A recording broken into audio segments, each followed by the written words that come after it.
Well, this is the perfect time to be reviewing Hellraiser Hellworld because there's news that Pinhead will be in a new upcoming video game titled Dead by Daylight. I don't know what that game is, but it had better be based on Pinhead's previous video game experience in this movie. The film is the tale of what happens when you have an MMORPG based on Hellraiser and then mix that with a rave. Somehow it will involve dead people and Lance Henriksen. That's just science. As part of a deal to shoot in Romania for Hellraiser Deader, this film was shot back-to-back with Deader, with a cast that consisted of a lot of actors who happened to be in Romania at the time finishing other projects. Rick Boda, the director of Hellseeker and Deader, returned as director, with Carl Dupre, the writer of Hellseeker, also returning. And of course, it was based on pre-existing non-Hellraiser related material, as the movie was based on a short story called Dark Can't Breathe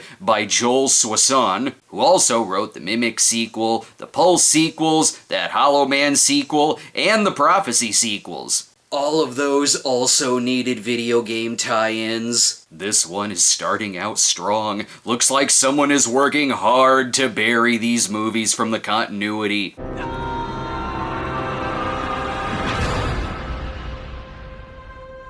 Damn, he was looking for gold, but what he found was the opening credits! This one's gonna be spooky. The credits are in the demonic horror movie font. These people don't look very happy to be going to church on their day off, and the nuns are just dying for a cigarette break. I guess their friend Adam committed suicide or something. I don't know. I only like opening scenes like this when it's playing You Can't Always Get What You Want. It makes sense I'm watching this on the day The Big Chill was released. I see Adam was very popular. Even the nuns are ditching the funeral early. However, this is no reason to be a buzzkill.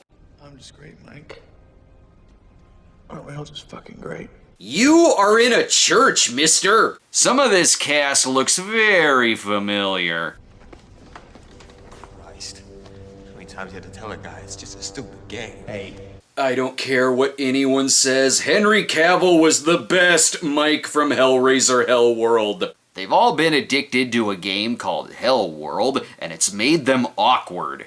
We should have seen this coming. But we didn't. Stop being weird! Here, make it more awkward by opening the casket.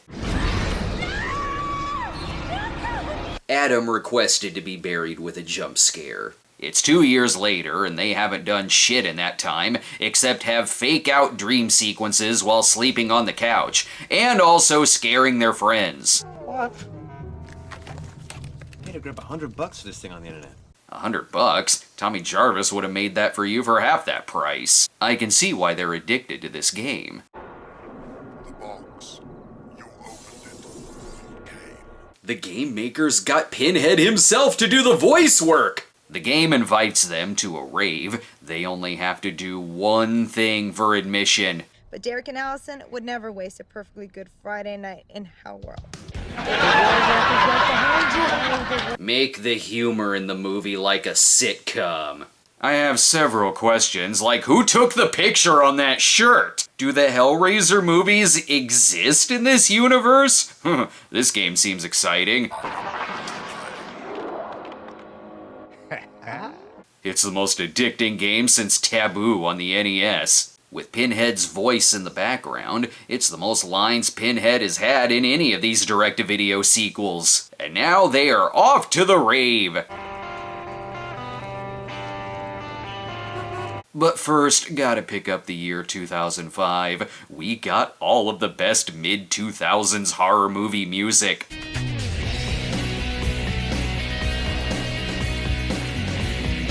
Ooh, if I had hair, I'd be loading it with chunky highlights. Hellraiser Hellworld gives the audience what they want. The much-needed cross between Stay Alive and House of the Dead. Everyone here knows the word Hellraiser. Ugh, I liked Pinhead much better before he sold out and went mainstream. Remember, this is all for Adam. Adam would have loved this. Yes, he loved the Haunted Mansion when it didn't pay its electric bill. Thank God Jake's not here to ruin this good time. Now that's what I call a buzzkill. This movie's not very deep. So, what have you been up to, Jake? Trying to forget the past. Good thing you're at a rave for that game that killed your friend. Who the hell funded this game? Welcome, Hellraiser. Ah, Weyland-Yutani, I knew it. Lance Henriksen plays the host of the game, and he's picked the right group of people. Who's the pretty kitty? You're the pretty kitty. Yes, you are. Because we all want to see them die. Jesus, if this many people know about Le Marchand and the box, how have the Cenobites not completely taken over the world by now? Cenobite? Oh god. Oh, that stuff stings. Especially when people are so dumb, I'm surprised they haven't broken their own necks tying their shoes. Good thing there's no red flags. That is amazing. Yeah, this is made out of human skin. There's no texture quite like it. It seemed like a good idea to rent out Ed Gein's house for a party. This really is the party to be at. Look, I trust any party that has Ben Tramer on the VIP list. No one is protected in this house. Ursula was the only one they found. Only she wasn't all there. You might say she went to pieces. And by that, I mean by these damn jokes! Fortunately, they go to the creepiest room in the place.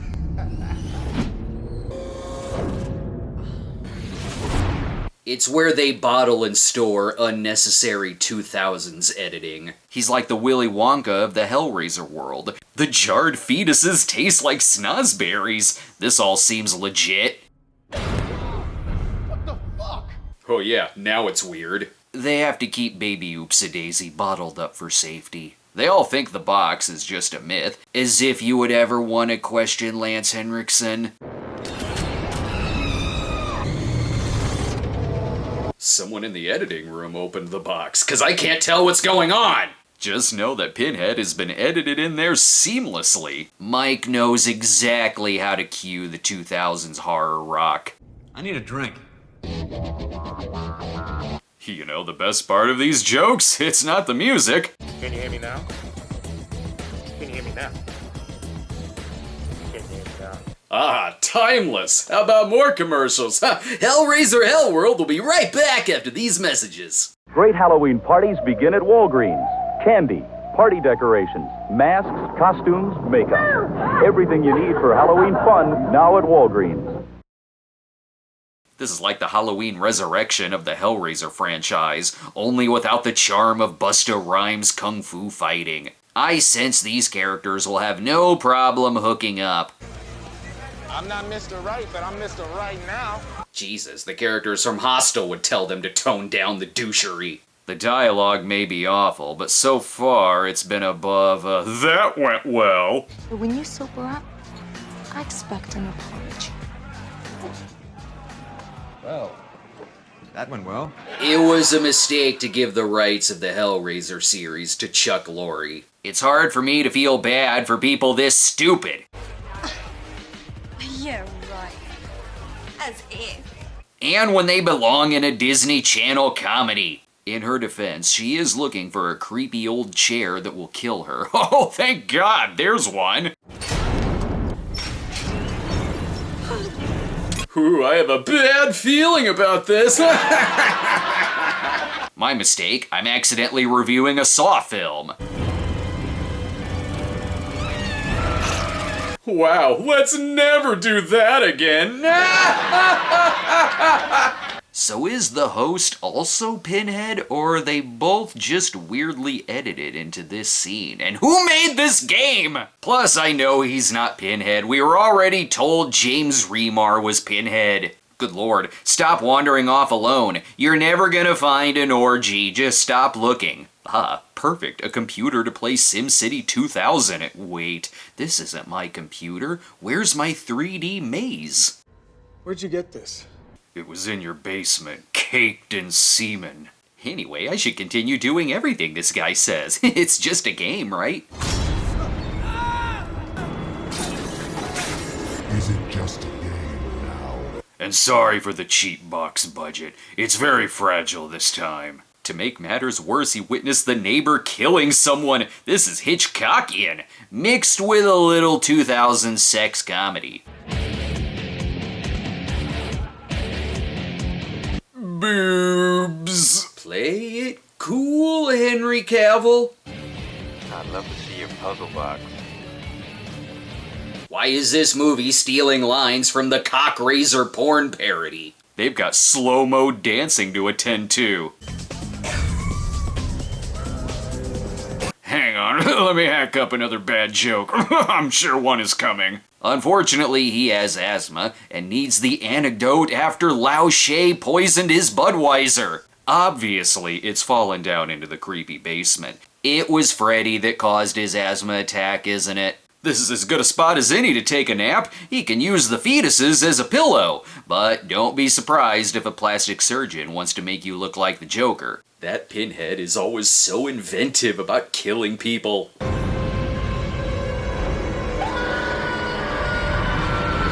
But here, the characters are so annoying, he's going the slasher route and getting the killing over with fast, which, believe it or not, actually is explained later.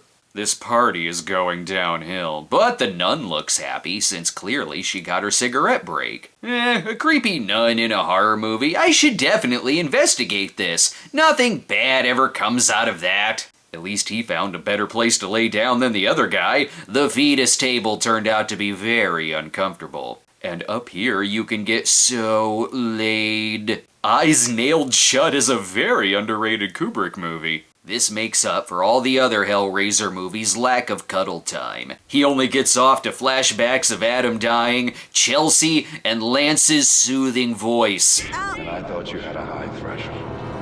Don't worry about Alice. You'll see her again. Meanwhile, the other party members are like, what the hell was that intercom message about? Hurry, we gotta find out what address this is. I need help. I'm at 86 Hellbound Drive.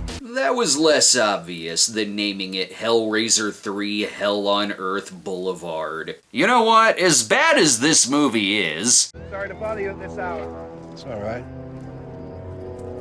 I think. Lance Henriksen is still so damn cool. They brought the best of the best to investigate this. Definitely drugs. Probably speed or meth. Well, that's no reason for us to investigate. You continue on with your party and clean up the trash when you're done. With the cops gone, they're still in safe hands. Superman is proving just how much he's the Man of Steel. Unfortunately, he's locked in the fetus room. Haha, joke's on you. This only improves my erection. Just... props. What, is he gonna bang one of them? He finds the body of his friend Derek. This is good news. More women for Mike, if he can get past the dialogue.